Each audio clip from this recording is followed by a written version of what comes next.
In October of 1963, the largest trans-oceanic Army Air Force deployment ever made was translated from a Pentagon-drawn blueprint into an actual fact.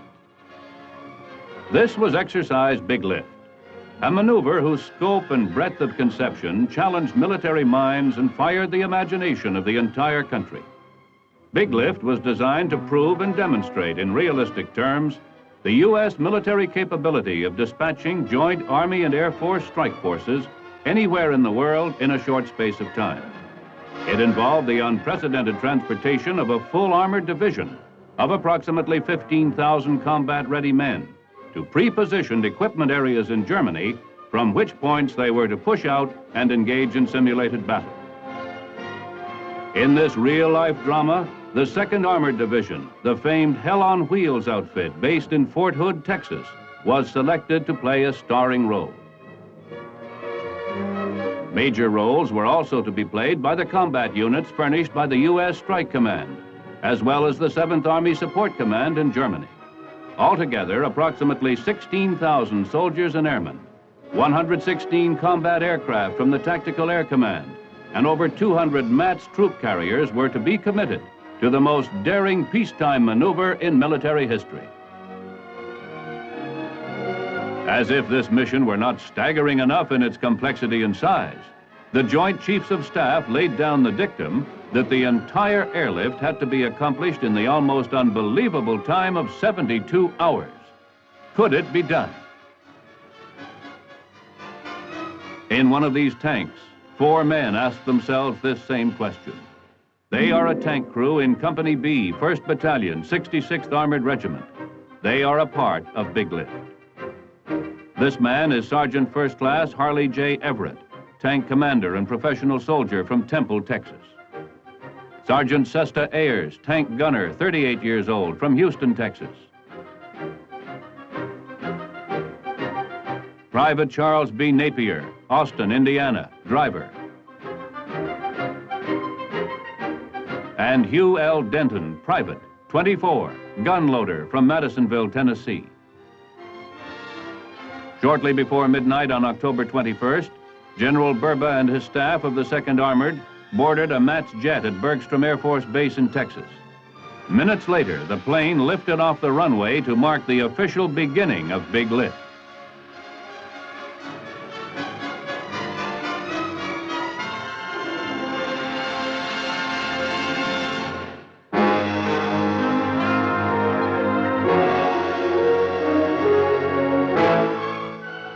Point of the Spear is the story of Exercise Big Lift and the men who were a part of it.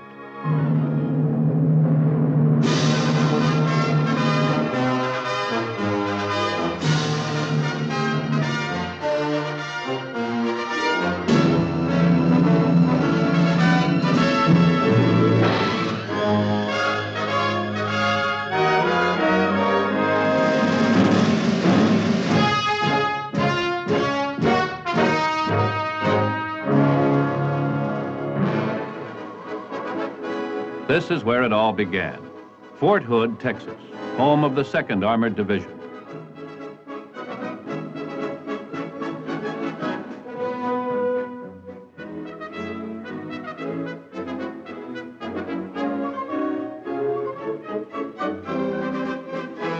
After the order came that sent Big Lift into motion, Major General Edwin H. Burba, division commander, spoke to 4 of his tankers about the operation. I know you'll really make your tank crew click all the way through this maneuver. It's going to be a wonderful experience for every professional soldier that has a chance to go, and all of the citizen soldiers, too. We'll be remembering this a long time. Yes, I'll sir. see you over there. Aware of the need for speed and readiness, the men of the 2nd Armored went into action. The first step was the mothballing of armor and equipment to be left behind.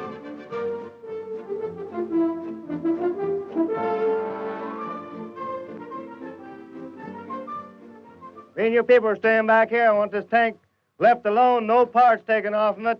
And when we come back, I want it exactly the same shape it is right now. Scenes like this were commonplace at Fort Hood this day. Vehicles were greased, oiled and put in storage against the day their occupants would return.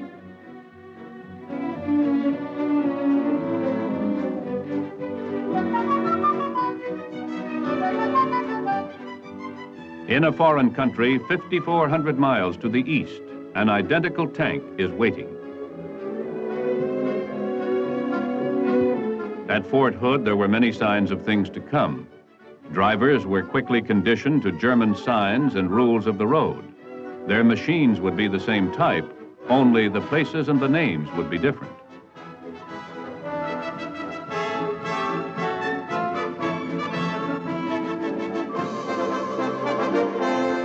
Since there were many who had never been overseas before, they anticipated the problems to be met. Everybody crammed. It was serious, but it had its lighter moments too. I don't understand. Ich verstehe nicht. I don't think so. Ich glaub nicht. Customers are usually friendly toward Americans, though you may have to make the first move. Wait a minute. Maybe you ought to read this first. Every time a fighting man goes away, he must put his house in order.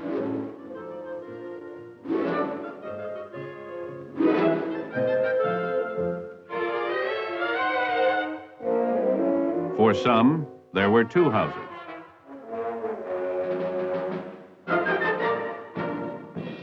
Daddy, don't forget, I want that doll and it has to have blonde hair.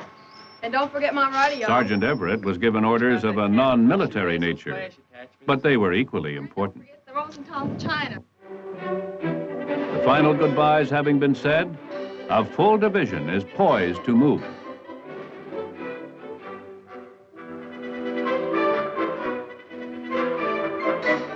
For the 2nd Armored, the first actual movement begins with the converging of units on nearby Air Force bases in Texas.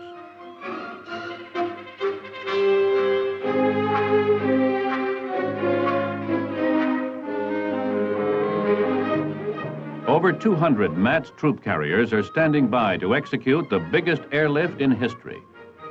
Before this operation is concluded, the fuel consumption alone will have mounted into several millions of gallons.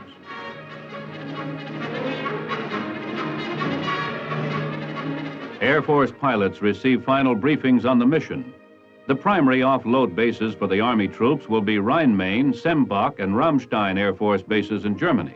Some additional troops will be offloaded at Chambly and Toul-Rosières air bases in France.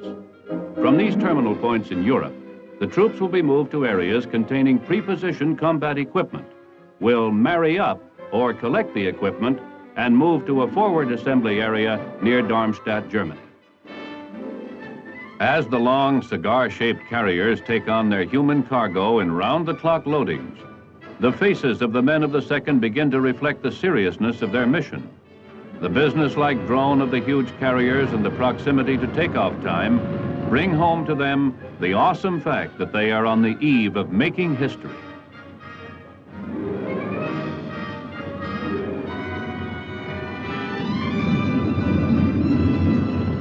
A few moments later, they are airborne, and the dramatic race against time begins. Fighter planes also make the long journey across the Atlantic. For the men in the troop carriers, there are hours to kill and an ocean to cross. Soldiers will always find their own ways of amusing themselves. The ways are familiar. Only the place is unusual. Music in the air.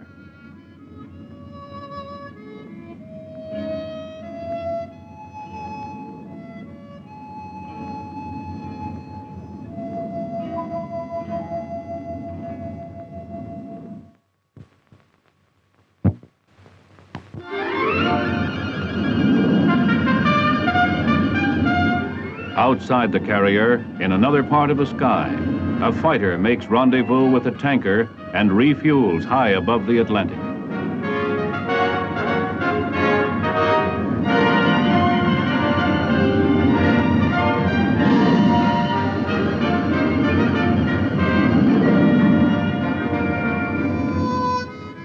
The last hand in the card game is being played out.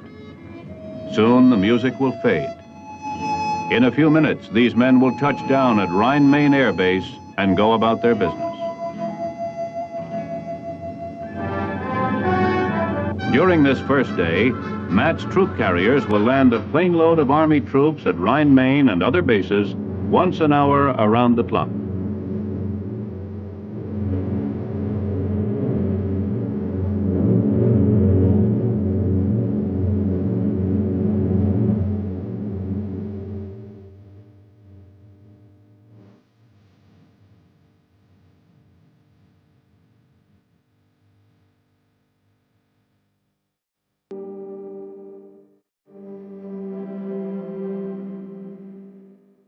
High-ranking officials of the Defense Department, Air Force, Army, and NATO are on hand to analyze and evaluate the mammoth joint operation. Secretary of the Air Force Eugene Zucker, already on the scene, greets Army Secretary Cyrus Vance on his arrival.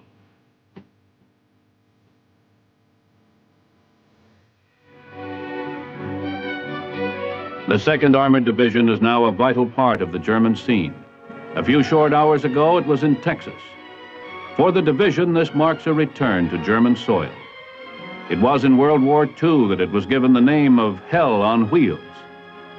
Trucks will soon take the men to a bivouac area along the Autobahn, where they will be fed a hot meal with steak heading the bill of fare.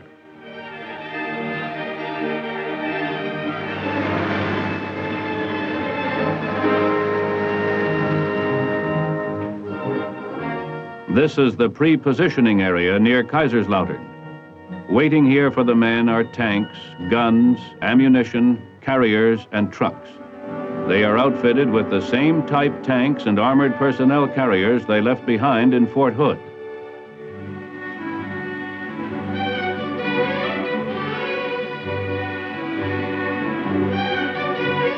They also quickly discover how much thorough and intense preparation has been made for their arrival.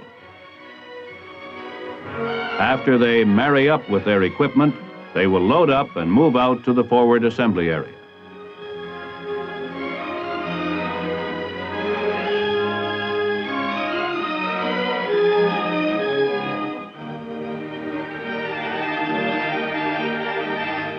Our 4 tankers have found their land legs and are adjusting to their new environment.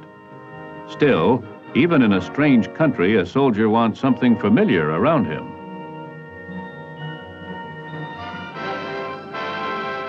NATO observers watched with keen interest this demonstration of U.S. capability for reinforcement of NATO forces in a hurry. And they liked what they saw. Marrying up operations were being accomplished almost 24 hours ahead of schedule by the fast-moving men from Texas. The 2nd Armored was proving it was worthy of its proud name, Hell on Wheels.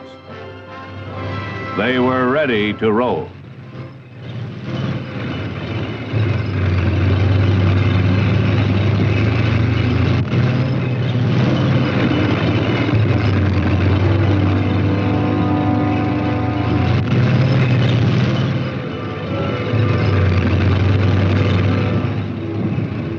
The famed German superhighway, the Autobahn, soon became a river of tanks and weapons carriers, with the river stretching on for miles.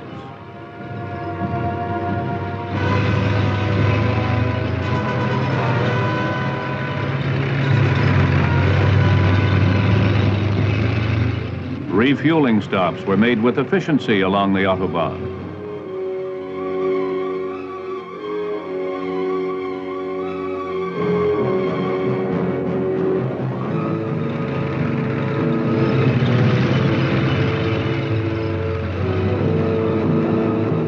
American MPs and members of the German police force did a remarkable job in directing this stream of men and arms. The working harmony was such that civilian and commercial traffic went on as usual, with scarcely a break in the traffic routine.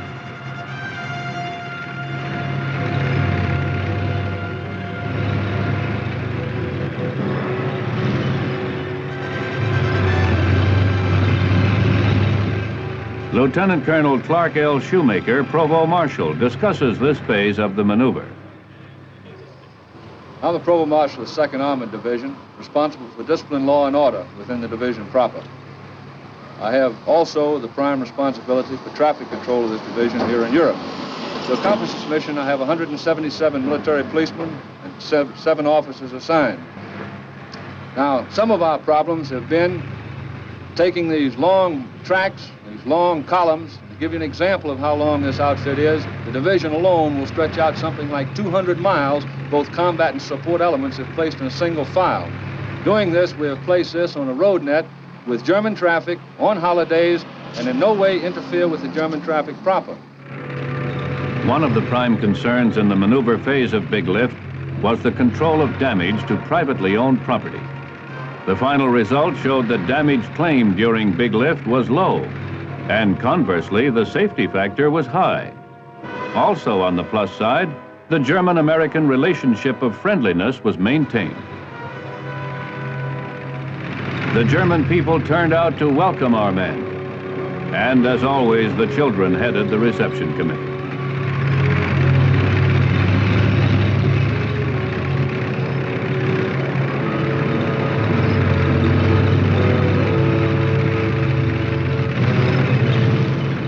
While the men of the 2nd Armored were undergoing their orientation, the 3rd Armored Division, the aggressor force, had moved into position for the imminent battle.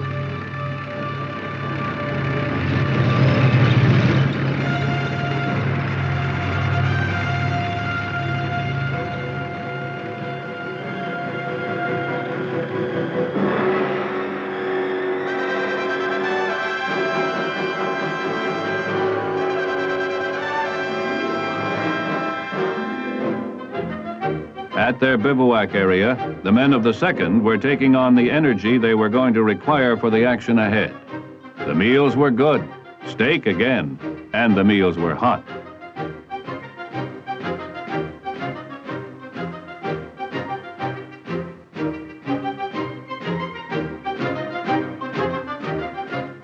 Major Charles E. Turek of Johnstown, Pennsylvania, tells of the challenge presented in feeding a full division of troops.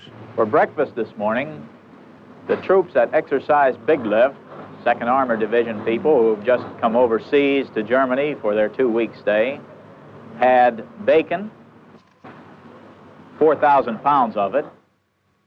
When the language barrier got rough, Sergeant Ayers and his buddies knew there was always one place where they could understand and be understood. On payday, a universal language was spoken. They didn't require a book for that. Foreign country or no, a soldier always gets paid. By the evening of October 26th, the last unit of the 2nd Armored had moved out of the pre-positioned sites and was on its way to the assembly area.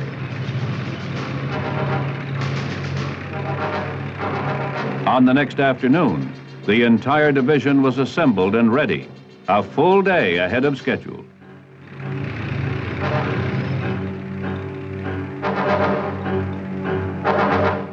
For nearly a week, the war phase of Exercise Big Lift was a seesaw affair that saw first the aggressor, the 3rd Armored, then the NATO or friendly forces take the initiative.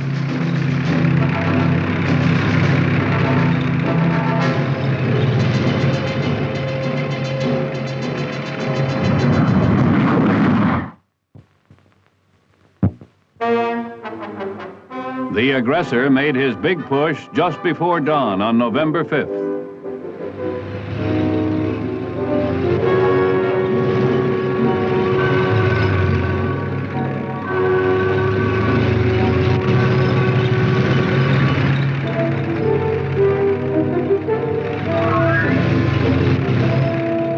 Friendly forces were hit hard by enemy advance elements. Frontline reports indicated that they had rolled with the punch according to plan and suffered a minimum of casualties in the initial action.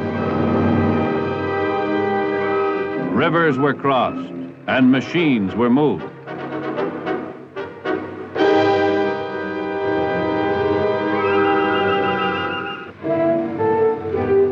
Some were towed and some swam. The carriers resembled prehistoric monsters in the gray, dark light.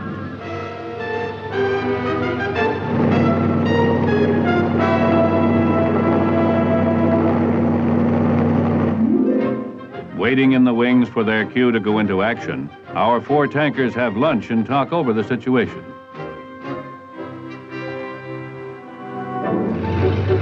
After being held in Corps Reserve, General Burba and his men of the 2nd Armored counterattacked in full force. The U.S. Air Force went into action. Gradually, the men from Texas pushed the enemy back.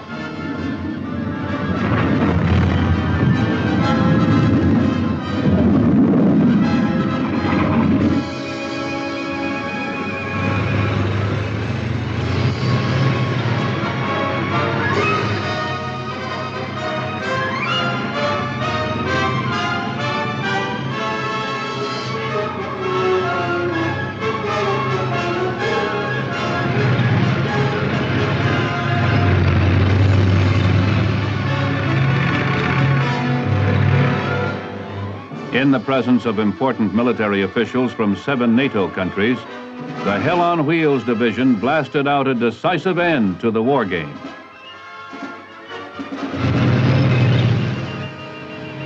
At this breather stage, the 4 men of the BDI were seeing Germany the hard way. Carneers, what does that sign read there? I better get my book out on this one. I don't see it in the book. No, it's not in this book, but I believe it means keep out. That's what I think it means.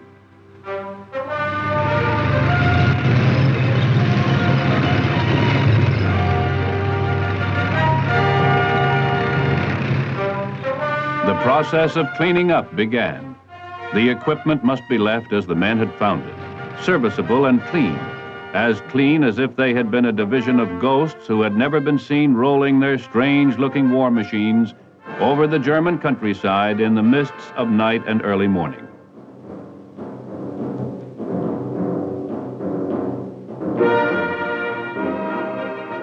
The tactical aspects of the maneuver now written into the official books, the men of the 2nd awaited further orders.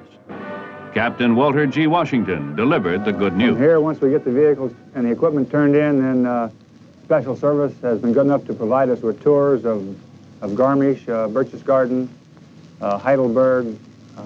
I do my utmost to get as many people as I can on pass and out to see some of the scenic German towns. As their reward for a job well done, the men were given a little time off before their return to Fort Hood. Some visited relatives, and some went on conducted tours through Germany.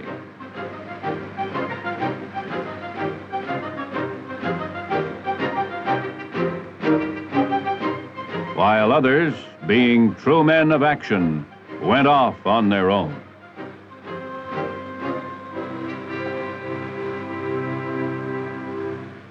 Entschuldigen Sie bitte, was ist das? Oh, das ist das berühmte Heidelberger Schloss. Das ist im 12. Jahrhundert gegründet worden und viele Herzöge haben da schon gelebt. Außerdem kommen besonders viele Amerikaner hierher, um das zu sehen. Es sind viele Filme schon drüber gedreht worden. Nichts verstehen. Ich verstehe ja nichts. Well, what my girlfriend is trying to tell you is that this is a very famous old castle and it has been built in the 16th century. And actually, you should know it because many American tourists come here, and I think it's quite well known in the States. Exercise Big Lift and its accompanying war maneuver were a definite success.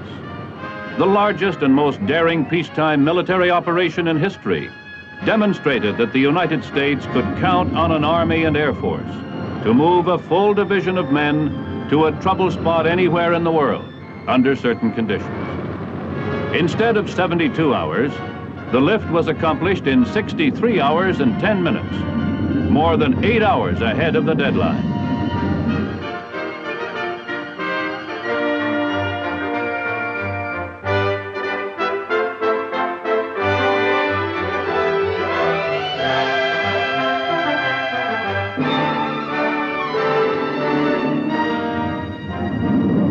Big Lift was an affirmation of the words of our late President, John F. Kennedy.